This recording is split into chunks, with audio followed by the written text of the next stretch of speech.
జీవనాడు 51 సాహితీ ప్రతిభ కార్యక్రమానికి స్వాగతం. ఈ కార్యక్రమంలో ఇప్పపూలు గిరిజన సంచార తెగల కథా సంకలనం నుండి మరో చక్కటి గిరిజన కథ ప్రసారం చేయబోతున్నాం. కథ అంబాలి. కథా రచయిత్రి ప్రొఫెసర్ సూర్య ధనంజయ్, వ్యాఖ్యాత జీవన్. రచయిత్రిని గురించిన పరిచయం క్లుప్తంగా. ఒక మారుమూల తండాలో జన్మించిన బంజారా గిరిజన మహిళ తన పట్టుదల కార్యదీక్షతో ఎన్నో విజయాలు సాధిస్తూ ఎందరో మహిళలకు ఆదర్శంగా నిలుస్తున్నారు. ఆమె ప్రొఫెసర్ సూర్య ధనంజయ్.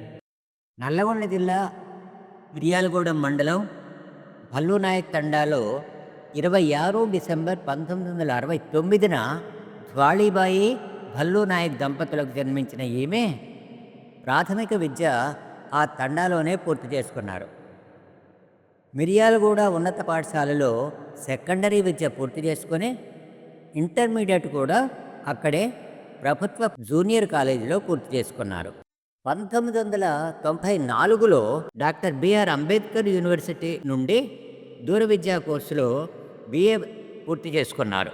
1997లో ఉస్మానియా యూనివర్సిటీ నుండి తెలుగు సాహిత్యంలో ఎంఏ పూర్తి చేసుకొని అదే యూనివర్సిటీ నుండి 2001లో ఎంఫిల్, 2006లో పిహెచ్డి పట్టా అందుకున్నాడు.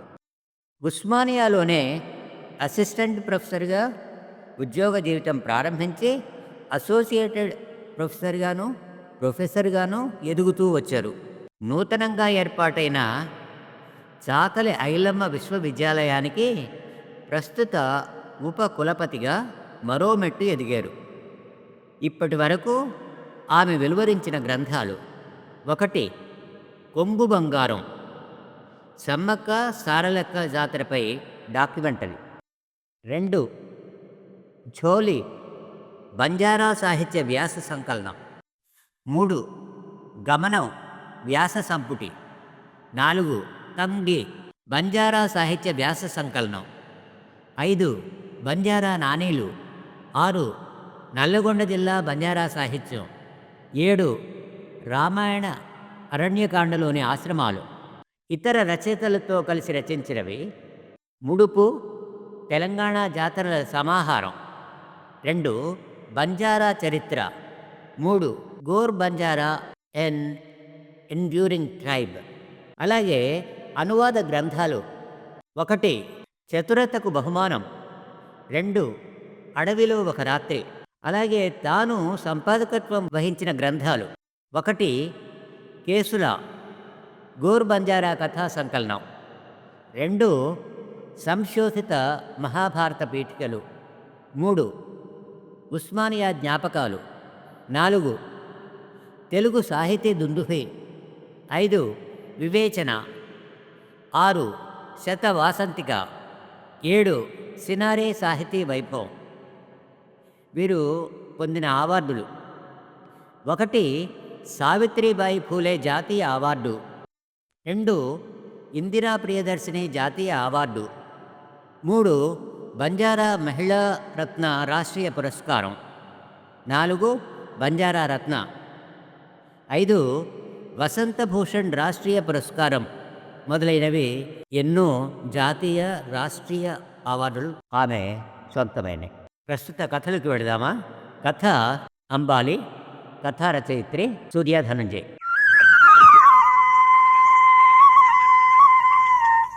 ఇక అంబాలి కథ విషయానికి వస్తే, మారుతున్న కాలానికి అనుగుణంగా మారని ఒక బంజారా తండాలోకి వారిలోంచే చదువుకొని వృత్తిలోకి వచ్చిన ఓ మహిళ తెచ్చిన మార్పును తెలియజేసేదే ఈ కథ. భర్త చనిపోయిన అంబాలీకి ఆమె ఇష్టానికి వ్యతిరేకంగా భర్త తమ్ముడితోనే వివాహం జరిపించాలని నిర్ణయిస్తారు తండా పెద్దలంతా.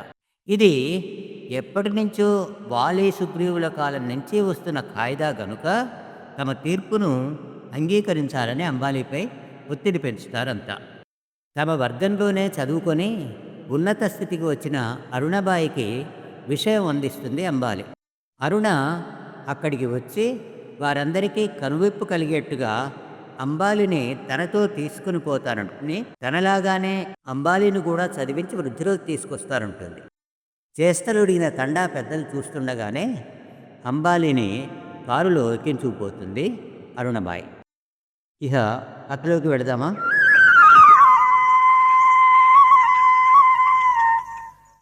యాడియే మార్ నసీబ్ ఆచ్చే జేని. నా తలరాత బాగాలేదు. నాకు ఈ చిన్న వయసులోనే దేవుడు ఇంత కష్టం ఎందుకు ఇచ్చిండో. నా మొగుడే బతుకుంటే నాకు ఈ కష్టాలు వచ్చునా? నా బాపు యాడే ఏదో ఒక సంబంధం చూసి ఎవడినన్నా లగ్గం చేసు నేను ప్రేమించి బాలుని మనవాడకపోతే అప్పుడు వాళ్ళని బతిమాలించుకున్నా. ఇప్పుడు అత్తింటోళ్లతో శాపాలు పడుతున్నా. నా జిందగీకి యాడ సుఖం లేకపోయే. అయినా నేను చేసిన తప్పేంది? వాళ్ళు ఏం చెప్పినా వినాలనా? కూసో అంటే కూసోవాలి, లే అంటే లేవాలనా? నిప్పుల్లో దూకంటే దూకాలనా? నేను ఏవీ ఎవళ్ళకి అన్యాయం చేయలే అవన్నీ పడ్డానికి. ఎట్టయితే అట్టయింది. నా నిర్ణయం ఏందో పంచాయతీలు జబర్దస్తిగా చెప్తా. కొట్టంలోని ఎడ్లకి గడ్డి వేసి కుడితి పెట్టి ఆ సాయిబాబుని కింద కూర్చున్న అంబాలి మనసులో వరుసగా ప్రశ్నలు జవాబులు వర్షంలా కురుస్తున్నవి. పశువులకి మేత వేస్తే పాలిస్తాయి, అవి అమ్మితే పైసలు వస్తాయి. సేనుకు పోతే నాగలు దుంతాయి, చెప్పిన మాట వింటాయి. సిగ్గులేని జీవితాలు కొన్ని ఉంటాయి, ఏ పని చేయవు. అమ్మా నాయన మాటినవు, అత్తామామ మాటినవు. పలుపు దంచుకున్న పశువులే తెగ తిరుగుతాయి. చుట్టపక్కల వల్ల ఎంత తిట్టినా ఇననట్టే గమ్మున కూర్చుంటాయి. తూ వీటి బతుకు జడ. ఇంటి లోపలి గదిలోంచి ఈటెల్లా దూసుకొస్తున్న అత్త మారోణి బాయి మాటలు అంబాలి చెవుల్లో గింగురుమంటున్నాయి. ఆ మాటల ఆంతర్యం గుండెలోని బాధ కళ్ళకు కదిలించింది. అంతే, ఆమె 2 కండ్లు చెరువులైనాయి. కళ్ళ నిండా నీళ్లుండటంతో చూపు మసకబారింది. పొద్దటి నుండి తిండి లేదేమో, కళ్ళు బైర్లు కమ్మినాయి. గోడకి ఒరిగింది. అంతకంతకు ఆమె కళ్ళు మసకను దాటి చీకట్లను చేరాయి. అంధకారమైన ఆ కండ్లు తాను ఈ లోకంలో ఒంటరిని అని మరింతగా గుర్తు చేస్తున్నాయి. దట్టమైన ఆ చీకటిలో ఎంత వెతికినా తనని ఓదార్చే తోడు దొరకట్లేదు. వెతుకులాడుతూనే ఉంది. ఎక్కడో దూరాన మెణుగురు పువ్వంటి కాస్త వెలుగు కనిపించింది. చూడగా చూడగా దగ్గరవుతున్న ఆ వెలుగు తనకి పరిచయమున్న వెలుగే. ఆ వెలుగు తనలాగే ఉంది. కాదు కాదు, ఆ వెలుగు తనదే. కరిగిపోయిన తన బాల్యం, అందమైన యవ్వనం, అమ్మా నాన్న, తండ, పెళ్ళి, భర్త, ఈ జ్ఞాపకాల రాపిడిలోంచి పుట్టింది ఆ వెలుగు. మెల్లిగా జ్ఞాపకాల బాటలో గడిచిన జీవితాన్ని వెతకసాగింది అంబాలి. అంబాలిది భల్లూ నాయక్ తండా. ఆమె తండ్రి సేవ్య. ఆయన దొర దగ్గర జీతముట్టడు. తల్లి పేరు భూరి. కూలినాలి చేస్తూ భర్తకు చేదోడు వాదోడుగా ఉంటుంది. వీరికి అంబాలి ఒక్కతే సంతానం. సేవ్య భూరిలది మేనరికపు వివాహం. వారికి సంతానం చాలా సంవత్సరాల వరకు కలగలేదు. సేవ్య తల్లి కోడలు భూరిని చిత్రహింసలు పెట్టేది.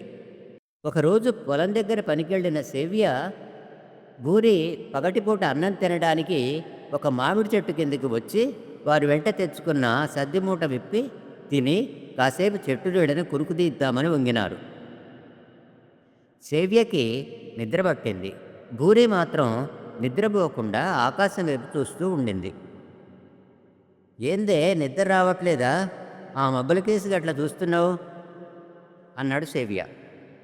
సేవ్య ప్రశ్న విన్నాగానే బదులియకుండా అట్లానే ఉంది భూరి. ఆమె కళ్ళల్లో తేమ, ఉబికి వస్తున్న దుఃఖం, ఏదో తెలియని భయం ఆమె గుండెల్లో. భోరున ఏడ్చేసింది. గట్టు తెగిన కాలువల ఆమె కళ్ళ నీళ్లు చెంపల మీదుగా నేలన పడుతున్నాయి. అయ్యో, ఏందే ఏందే చోరీ, గట్లా ఏడుస్తున్నావు? అంత కష్టం ఏమొచ్చింది ఇప్పుడు అని అన్నాడు సేవ్య. ఏం చెప్పను బావా, నాకు పిల్లలు కావట్లేదని మీ ఆడి అంటే మీ అమ్మ నాకు సవతిని తీసుకొస్తానంటున్నది. నీకు ఇంకో వ్యాయ అంటే ఇంకో పెళ్లి చేస్తానంటుంది. సంబంధాలు చూడమని ఆళ్ళకి ఈళ్ళకి చెప్తుందంట. సోనిబాయి చెప్పింది. నువ్వు నన్నొదిలి ఎళ్తావా బావా? మీ అమ్మ చెప్పినట్లు ఇంకో పెళ్లి చేసుకుంటావా? వెక్కి వెక్కి ఏడుస్తూ అడిగింది భూరి. ఏ ఊకో, నీ అనుమానం బొందబెట్ట. నేను గట్లెందుకు చేస్తానే? నేను గంత దిమాకు లేనోడిననుకున్నావా? మన తండలల్లా పిల్లని చూడమని నేనైతే ఎవ్వలికి చెప్పలేదుగా. ఇంకా నీకు భయమెందుకు అన్నాడు సేవ్య. కాదు బావా, మన తండలల్లా 2 పెళ్ళిళ్ళు ఒక్కోళ్ళకి 2 పెళ్ళాలు చేసుకోవటం అలవాటుగా ఉందిగా. మీకు కూడా గట్లనే చేస్తారేమో నాకు పిల్లలు కావట్లేదని కన్నీళ్లు తుడుచుకుంటూ అంది పూరి. హాసిని, మరి ఆ మాటకొస్తే మన తండలల్ల పిల్లలు అయినోళ్ళు కూడా రెండో పెళ్లి చేసుకుంటున్నారు. అది వాళ్ళ ఇష్టం. ఒకవేళ మా అమ్మకి నీతోటికి ఆ విషయంలో పంచాయతీ అయితే దానికేం మందేయాలనో నాకు తెలుసు అన్నాడు సేవ్య. ఏం చేస్తావు బావా? ఉత్కంఠతో అడిగింది భూరి. మా పక్కూర్లే గిట్లనే సమస్య వస్తే మా అరుణాబాయి అత్త పరిష్కరించిందంట అన్నాడు సేవ్య. అరుణబాయి గామెవరు అడిగింది భూరి. మాకు వరుసకి అత్త అవుతుంది. మా ఊరే. అప్పట్లోనే హాస్టల్కి పోయి చదువుకొని మంచి కొలువు సంపాదించింది. ఇప్పుడు పట్నంలో పాఠాలు చెప్తుంది. ఆమె పెద్ద లెక్చర్ అంట. ఆ కాడికి పోదాం, నిన్ను తోలుకపోతా, మంచి ఆసుపత్రిలో చూపెట్టదంట. భూరికి ధైర్యం చెప్పిండు సేవ్య. కానీ ఈ ఆడి ఏమంటుందో, నన్ను మీ అత్తకాడికి పంపుతుందా అన్నది. నేను మా యాడిని ఒప్పిస్తుంది కదా. లే బురి, రేపే పట్నం పోదాం, అరుణభూపిని కలుద్దాం, సరేనా?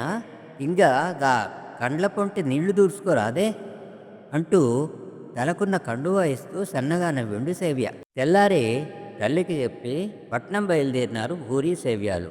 అప్పుడే వచ్చిన అరుణ, కాయి సంగతి సేవ్య, తమారి యాడి బాపు సే వరుచగా. ఏ సంగతి సేవ్య, మీ అమ్మా నాన్న అంతా బాగున్నారా అని అడిగింది. బాగున్నారత్త, జర నీతో పనిబడి వచ్చినా అన్నాడు సేవ్య. ఏం పనో చెప్పు, మొహమాటం ఎందుకు? మన తండలల్లా ఎవరికి ఏ కష్టం వచ్చినా నా దగ్గరికి రావచ్చని చాలాసార్లు చెప్పినా కదా. చెప్పు, నీ బాధ ఏదైనా సరే తీర్చే ప్రయత్నం చేస్తా అంటూ ధైర్యం చెప్పింది అరుణ. అరుణ మాటలకి మంచి మనసుకి ఆశ్చర్యపోయినట్టు విసగిపోయి చిత్రంగానే ఆమెనే చూస్తుంది భూరి. పచ్చటి మేనిఛాయ, ముఖాన గదవ కింద పచ్చబొట్టు, 5.5 అడుగుల పొడవు, గుండ్రటి కళ్ళు, నవ్వితే చిన్నపిల్లలే మూగబోయేలా అందమైన దరహాసంతో దర్శనమిస్తున్న అరుణని చూస్తుంటే ఆమె ప్రతి ఏటా కొలిచే శీతలాభవానీనే చూసినట్టు అనిపించింది. తదేకంగా చూడసాగింది ఊరి. అవునుగాని సేవ్య, ఈ పిల్లెవర్రా నీ వెనకాలే కండార్పకుండా చూస్తోంది అడిగింది అరుణ. అరుణ పూపి, ఇది నా పెండ్లం. నీకు హైదరాబాద్లో ఎలక్షన్ల డ్యూటీ పడిందని నా పెండ్లికి రాలేదుగా, దాన్ని చూడలే. మాకు మనువై 4 ఏండ్లయింది, ఇంతవరకు పిల్లలు పుట్టలే. మా అమ్మ నాకు రెండో పెళ్లి చేస్తానంటుంది. ఇదేమో ఉడికి సస్తుంది భయంతో. అందుకే నీ కాడికి వచ్చిన వివరంగా చెప్పాడు సేవ్య. విషయం అర్థం చేసుకున్న అరుణ వెంటనే భూరిని పెద్ద హాస్పిటల్కి తీసుకుపోయి అన్ని టెస్టులు చేయించి మందులు ఇప్పించింది. భూరి చేతికి 200 ఇచ్చి ఏవైనా కొనుక్కో అన్నది. ఇగో చూడు సేవ్య, నీ భార్య భూరికి ఏం లోపం లేదు. అన్ని టెస్టుల రిపోర్ట్లు మంచిగా ఉన్నాయి. నువ్వు ప్రతిరోజు పొలం పనులకు తీసుకుపోయి అక్కడ మామిడికాయ తొక్కుతో తినిపిస్తే ఏం బలం వస్తుంది? ఒంట్లో బలం లేక దానికి కాన్పు అందట్లే. ఈ మందులు వాడి మంచి పండ్లు కూరలు తినిపించు. ఒంట్లో బలం చేకూరినాక పచ్చటి చెట్టుకి పూత పూసి పిందెలు పడ్డట్టు నీ భార్యకు పిల్లలు అవుతారు, సరేనా అంది అరుణ. సరే పూపి, నీ సాయం మరవలేం అని చెప్పి ఊరికి మరలేరు. మీ అత్త ఎంత మంచిది, నన్ను చాలా బాగా చూసుకుంది అని ఆమెను గుర్తు చేసుకుంటూ బస్సులో సేవ్య మీదికి వాలి నిద్రపోయింది భూరి. కొన్నాళ్ళు గడిచినాయి. భూరి గర్భవతి అయింది. ఆమె అత్త ఇప్పుడు ఆమెకు ఖీర్, లాసి, పాయసం లాంటి వంటకాలు చేసి పెడుతోంది. కోడలు సేవ చేస్తుంది. వంశోద్ధారకుడు పుడతాడని కలలు కడుతుంది. సేవ్య వారి అనుబంధాన్ని చూసి ఆనందంగా ఉన్నాడు. పొలం పనికి పోయి ఎడ్ల బండిపై వస్తున్న సేవ్యాకి బాటంట చెట్లన్నీ పచ్చగా కనిపిస్తున్నాయి. శిశిర ఋతువు పోయి వసంత ఋతువు రావడంతో ప్రకృతి మొత్తం ఆహ్లాదకరంగా మారింది. గలగలమని పారుతున్న పిల్ల కాలువల్లోకి నీళ్ల చప్పుడుని సంగీతంగా భావిస్తున్నాయో ఏమో ఎట్లు ఇంకాస్త హుషారుగా నడుస్తున్నాయి. నడుస్తూ నడుస్తూ క్షణాల్లో ఇల్లు చేరే. ఎట్ల మెడలోని గంటల చప్పుడికి భయమేసిందో ఏమో భూరి పక్కలోని పసిగందు కెవ్వున కేకబెట్టింది. ఆ కూత సేవ్య చెవున పడ్డది. అంతే. బిడ్డ గొంతు తొలిసారి విన్న మధురానుభూతికి సేవ్య ఒళ్ళు పులకరించింది. గుడిసెలోకి పోయి బిడ్డను చూసిండు. నల్లగా నిగనిగల మెరుస్తున్న జుట్టు, నవ్వితే సొట్టబడుతున్న లేత బుగ్గలు, ఎంతో అందంగా ఉంది ఆ పసిపాప. మామిడి పండులా ఉందని అంబాలి అని పేరు పెట్టాడు. అంబాలి రాకతో ఆ ఇల్లు కళకళలాడింది. వారసుడి కోసం కలలుగన్న భూవి అత్త కూడా అంబాలి ప్రేమలో మునిగిపోయింది. ఆ ఇంట్లో అందరికీ ఇప్పుడు అంబాలి అంటే పంచప్రాణాలు. నీళ్లలోని చేపపిల్ల తళతళ మెరుస్తూ కాలువలల్లా ఈదులాడినట్లు, కొమ్మలల్లా తీయగా కూసే కోయిల కూతబెట్టినట్లు, తండాల్లో చెంగునెగిరే మేకపిల్లల దుంకులాడినట్లు అంబాలికి అవన్నీ ఆటలు పాటలు ప్రకృతి ఒడిలోనే ఉంటబట్టినాయి. 2 జడలకి ఎర్రటి రిబ్బన్లు కట్టుకొని, తలకి రుమాలు చుట్టుకొని తండ్రితో పాటు ఎడ్ల బండిపై పొలానికి పోయేది. 16 ఏళ్ల అంబాలిని చూసిన వారంతా అంబాలికి పెండ్లీడొచ్చింది, ఏ ఇంటికి ఆ పిల్ల పోతుందో, ఎవరికి ఆ అదృష్టముందో అనుకునేవారు. తండా అంతా సందడి సందడిగా ఉంది. ఆడపిల్లలంతా గోధుమనారుతో ఉన్న తీస్ బుట్టలను తలపై మోసుకొచ్చి మేరమా భవానీ గుడి ముందు పెట్టి వలయాకారంగా చుట్టూ తిరుగుతూ పాటలు పాడుతూ నృత్యం చేస్తున్నారు. మాహూం సేతి బో ఈ తేజ్, మా ఖ్యాలేతి ఏ తేజు అంటూ హుషారుగా గొంతెత్తి పాడుతున్న అంబాలిని తదేకంగా చూస్తుండిపోయారు సేవ్య దంపతులు. ఆమె పాడుతుంటే చుట్టూ ఉన్న యువతులు ఆమెతో గొంతు కలిపి పాడుతున్నారు. అంబాలి చేతులకు బలియాలు, మెడలో రపియార్ హార్, తెల్లని ఫేట్వా, వెండి కొండ లెక్క మెరుస్తున్నాయి. ఆ గుంపులో అందరూ ఆడుతున్న బాలు మాత్రం తననే చూస్తుండటాన్ని గమనించింది అంబాలి. ఏంది సంగతి నా వైపు చూస్తున్నావు అని ప్రశ్నించినట్లు బాలు వైపు చూస్తూ కళ్ళెగరేసింది. చేతిలోని బంతి పువ్వును చూపిస్తూ, ఇది నువ్వు ఒక్క తీరుగానే అందంగా ఉన్నారు అన్నట్టు చేతులతో సైగ చేసిండు బాలు. అంబాలి సిగ్గుతో చిన్నగా ముసిముసి నవ్వు నవ్వింది.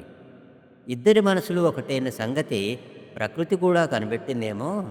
చల్లని దీవెనలిస్తున్నట్టు వానజల్లు కురిసింది.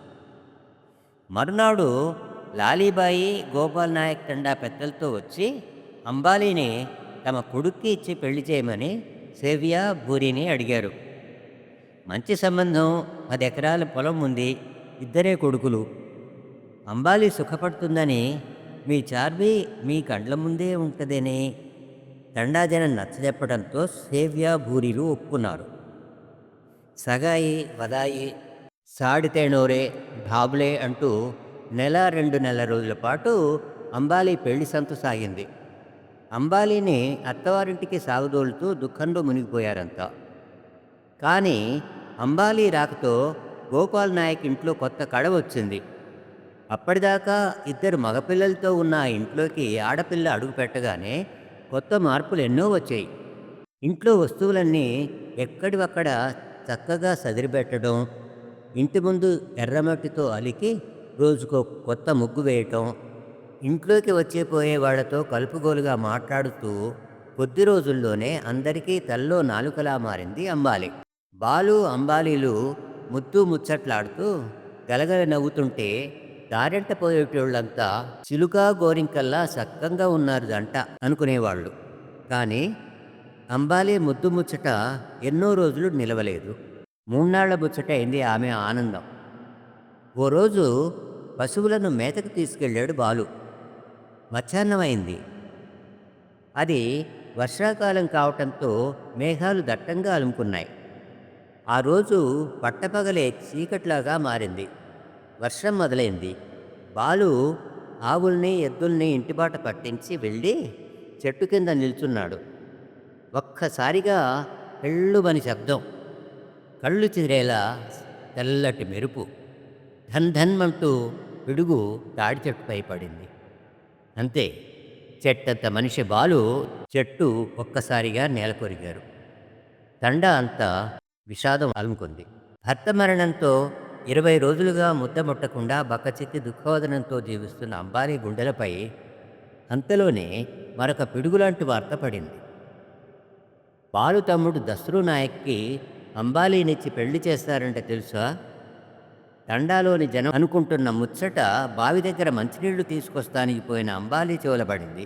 ఆ వార్త వినగానే వేగంగా నడుస్తూ బరువెక్కిన గుంటెతో ఇంటికి చేరింది అంబాలి. అత్త, నాకు దస్రు నాయక్తో పెండ్లేంది? గది గీ పరిస్థితులనా? మీకు ఏమన్నా పిచ్చి పట్టిందా? నా జీవితం ఇప్పటికే ఆగమైంది సాలదా? ఇంకెంత ఆగం కావాలనా? దండాల జనం అనుకుంటుంది నిజమేనా అని కన్నీటి చుక్కలు రాలుస్తూ మంచినీళ్ల బావి దగ్గర నుంచి మోసుకొచ్చిన ప్రశ్నలన్నీ లాలిబాయి ముందు విరగ్గొట్టింది అంబాలి.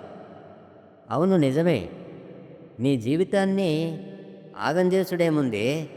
నీకు దారి చూపెట్టాలనే ఈ ఆలోచన చేసినావు. నువ్వా వయసులో ఉన్నావు, మళ్ళా నిన్ను మందికిచ్చి చేసుడెందుకు? మన ఇంట్లోనే కూరగాడు ఉంచుకొని బయట ఎత్తుకుడెందుకు? అయినా కొత్తగా వింటున్నావా ఏంది? మన జాతిలో ఇవన్నీ వెనకటి నుంచే ఉన్నాయి. కావాలంటే మీ ఆడి బాబుల్ని అడుగు. స్థిర నిర్ణయం అన్నట్టు అన్నది అత్త. నేనెవరిని అడగా. వెనకటి నుంచి ఉంటే ఉండని, నాకైతే ఈ పెండ్లొద్దు. అంబాలి సమాధానమిచ్చింది. ఎందుకొద్దు? దస్రు వ్యవసాయం నేర్చిండు, అడవి పనులన్నీ చేస్తాడు, తిండి ఎల్లదీస్తాడు, ఏం తక్కువ? గట్ల కాదు నా బాధ. దస్రు నాకంటే చిన్నోడు, నాకు మరిది, నా మొగుడికి తమ్ముడు, నాకు కొడుకులాంటోడు. నేనెట్లా చేసుకోను? దానికి నా మనసు ఒప్పుకోవట్లేదు. ససేమిరా అన్నట్టు పలికింది అంబాలి. మనసేంది అంటే మేము మనసు పెట్టి ఆలోచన చేయట్లేదా? ఈ పంచాయతీ ఇట్లా తేలదు కానీ రేపు నసాబ్లో తేల్చుకుందాం. నసాబ్ అంటే గ్రామంలో పంచాయతీ. మీ యాడి మీ నాయన్ని కూడా పిలిపిస్తా, పెద్ద మనుషులే చెప్తారు న్యాయం అంటూ లోపలికి వెళ్ళిపోయింది అత్త. తండా నాయక ఆదేశంతో విషయం తెలుసుకున్న తండా ప్రజలు, పెద్దలు రామ్లాల్, చంపాలాల్, గోపాల్ నాయక్ ఇంటి ముందు వేప చెట్టు దగ్గరికి చేరుకున్నారు. ఇగో రామ్లాల్, చంపాలాల్, మీరే న్యాయం చెప్పుండి. రెండూ పెళ్ళి మరిదికిచ్చి చేసుడు మంచి పని కాదట. గట్ల చేస్తే దాని జీవితం ఆగం చేసినట్లయితుందంట. తెగిన గాలిపటంలా ఉండుద్దోనే కదా మన జాతిలో ఇట్లాంటప్పుడు అన్నకో తమ్మునికో ఇచ్చి చేసేది. ఈ అంబాలేమో గసుంటి పని ఇజ్జత్ తక్కువ పని ఉంటుంది. ఇక ఈ నసాబ్లోనే ఇది తేలాలే అంటూ పెద్దలకు విన్నవించింది అత్త. మీ అత్త చెప్పేది నిజమేనా? అదేనా నీ మాట? అంబాలిని అడిగిండు తండా పెద్ద మనిషి. అవు, అదే. నాకైతే ఇక పెండ్లొద్దు. నెత్తి నోరు బాదుకుంటున్నా వద్దని మా అత్త ఇంటలేదు మొండిగా వాదించింది అంబాలి.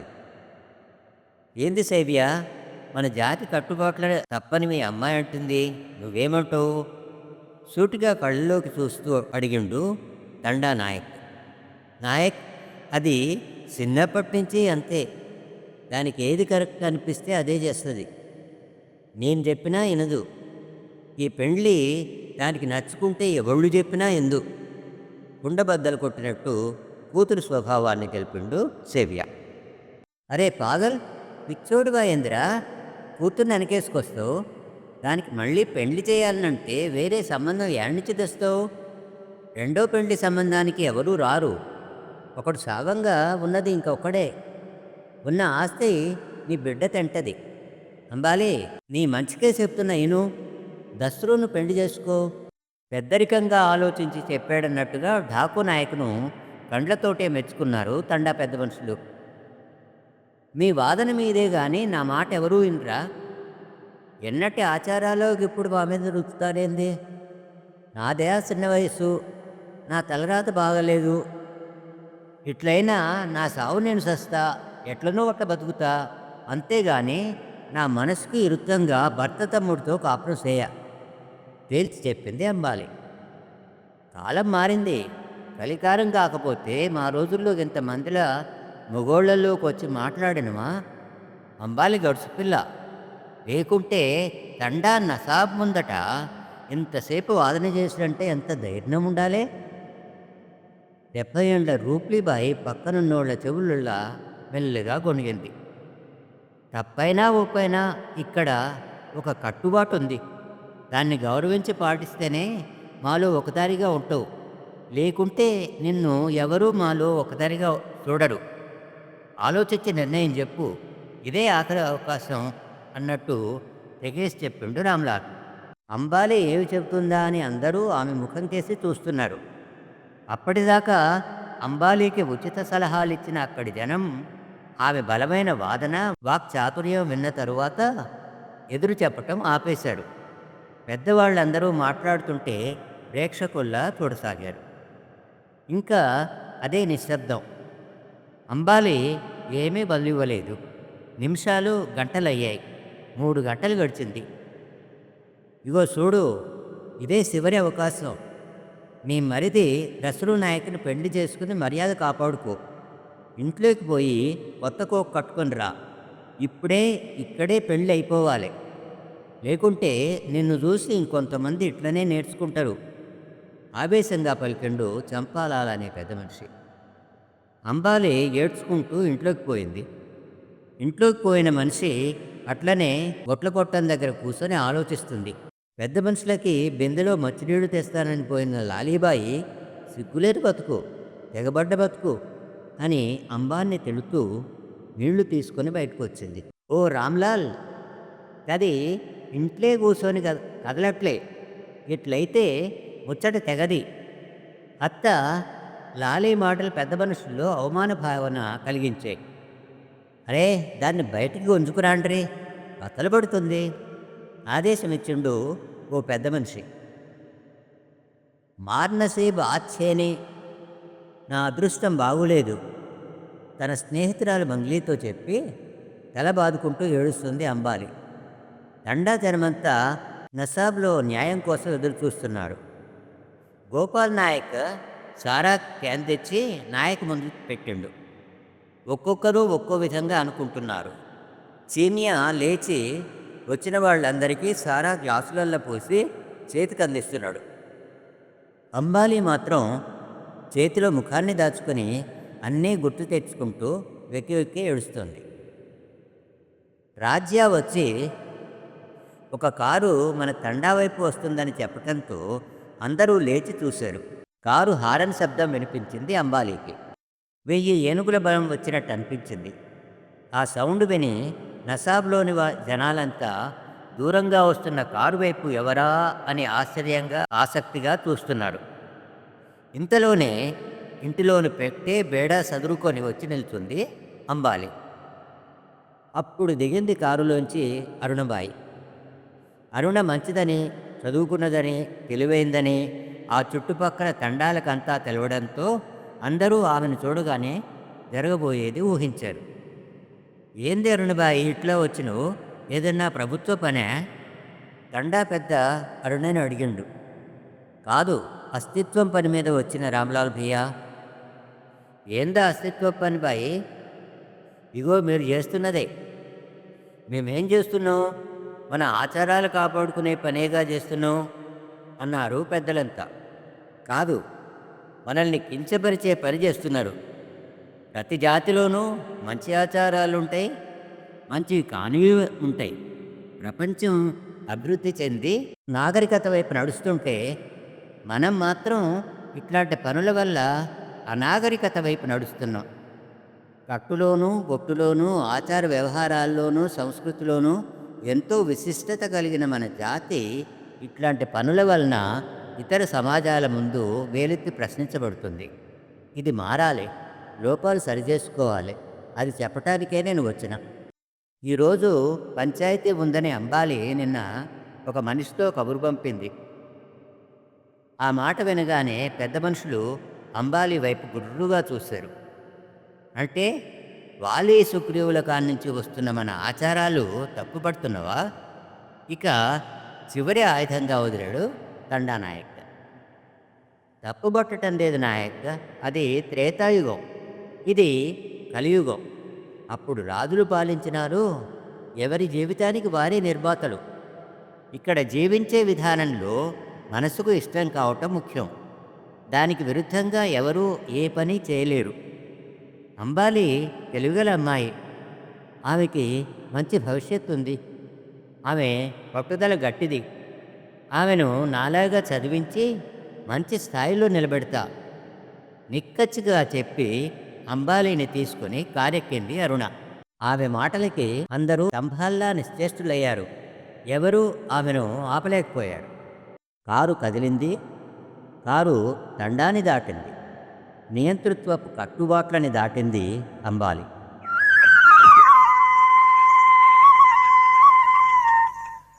ఈ కథ ఇంతటితో సమాప్తం. వచ్చే వారం జీవనాడి 52 సాహితీ ప్రతిభ కార్యక్రమంలో కుందుర్తి ఆంజనేయులు గారి శ్రీశ్రీ కవిత్వ విశ్లేషణ మహానియంత ఉంటుంది. అంతవరకు సెలవు. మీ జీవన్.